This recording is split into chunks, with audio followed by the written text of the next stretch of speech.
Ciao, tifosi napoletani! Abbiamo una notizia calda e esclusiva per voi, appassionati del Napoli. La squadra sta sempre cercando di migliorarsi per ottenere risultati eccellenti. Quindi, mettete subito un like e iscrivetevi al canale per non perdere nessuna novità. Andiamo al punto. Mercato di trasferimento del Napoli. Antonio Corbo, editorialista di Repubblica, è intervenuto su Napoli Magazine Live di Radio.0, affrontando vari temi legati al calcio Napoli. Ecco le sue parole. Il problema di Di Lorenzo è molto chiaro, dobbiamo capire la verità e magari nemmeno riportarla sui giornali, ma dobbiamo usare buon senso e fermezza.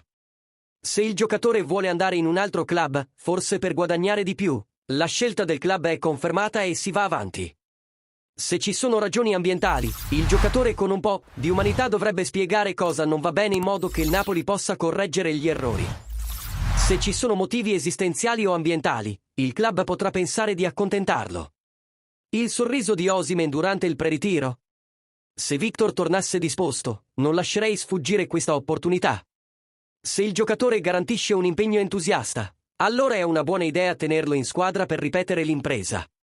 È diverso giocare con un giocatore già radicato a Napoli e giovane come Victor rispetto ad acquistare un giocatore come Lukaku senza prospettive di guadagno di capitale.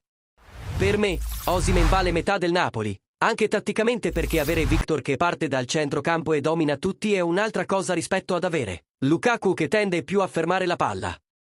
L'attaccante centrale, nel 4-3-3, deve avere le caratteristiche di Victor.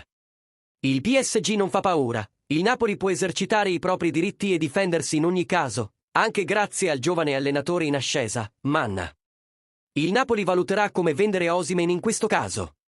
Con l'arrivo di Conte, bisogna anche gestire gli stipendi, semplificando e facendo tutto in proporzione.